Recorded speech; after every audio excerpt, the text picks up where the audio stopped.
আর পারি না তোমার সংসার নিয়ে। আমার হাড্ডি কয়লা হয়ে গেল। এই সংসার আমি আর করব না। এই নাও গরম গরম লাড্ডু খাও। পটানোর চেষ্টা চলছে। হয় পাগলি, ভালো কাজের আগে মিষ্টি মুখ করে নিতে হয়। যাও, আমি আর তোমার সাথে কথা বলবো না। রাগ করো না আমার সোনা। চলো, আজ তোমাকে হোটেলে ডিনার করাবো। ও মা, তুমি কি কও? এখন তো মাত্র দুপুর, লাঞ্চের টাইম চলছে। ঠিকই তো বলছি, তুমি তৈরি হতে হতে ডিনার টাইম হয়ে যাবে। সমস্যা কি? যাও মেকআপ করা শুরু করো। আবার কিন্তু তুমি আমায় খেপাচ্ছ।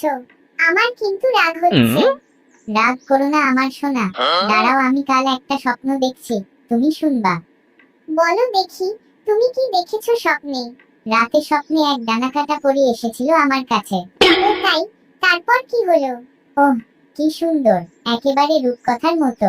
নিশ্চয়ই সে একা ছিল। আরে, তুমি জানো কি করে সে একা ছিল? কারণ ওর স্বামী মানে রাজকুমার এসেছিল আমার স্বপ্নে। তাই ও একা গিয়েছিল তোমার স্বপ্নে। আর আমি রাজকুমারের সাথে একসঙ্গে খাবার খেলাম, মানে যেটা ইংরেজিতে বলে ডিনার করা। আরো কত কি না করলাম রাজকুমারের সাথে। আর রাজকুমার আমার এক হাত আর কোমর ধরে এক পাহাড় থেকে অন্য পাহাড় উড়ে যাই একসঙ্গে। আর আমি তোমাকে বিয়ে করে ফেঁসে গেছি, আর এখন আমার জীবনটাই বরবাদ। মানে মানে আমার জন্য কত যোগ্য বুদ্ধিমান পাত্রের প্রস্তাব আসছিল, তুমি বিশ্বাস করবে না। না, আমি তোমার কথা বিশ্বাস করছি। বুদ্ধিমান বলেই তারা সবাই সরে গেছে, আর বলদ বলে আমিই ফেঁসে গেছি। আর ভুল তো করছি আমি তোমাকে বিয়ে করে। ইস, আমার যখন বিয়ে হয় নাই, কত সুন্দর সুন্দর মেয়েরা আমায় দেখতে আসতো। তারা ছিল পরীর মতো সুন্দর, দেখলে মনটা শান্ত হয়ে যায়। আহা, বিশ্বাস তো করবা না, পরীমণি আমায় দেখতে এসেছে, আর আমায় দেখে সে বিয়ে করার জন্য পাগল হয়ে গেছে। শুধু আমি পছন্দ করি নাই, আর ওকে পছন্দ না করাই আমার কপালে আজকে শনি। আর তুমি তো একটা পুরোই দেয়নি। পেঁচার মতো মুখ, বগার মতো ঠোঁট, চিকার মতো শরীর। ওরে বাবা, ভাবলেই ভয় লাগে।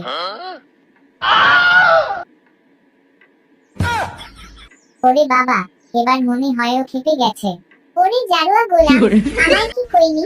আমি দেখতে যাইনি, পেঁচার মতো মুখ। আরো কি বললা জানি?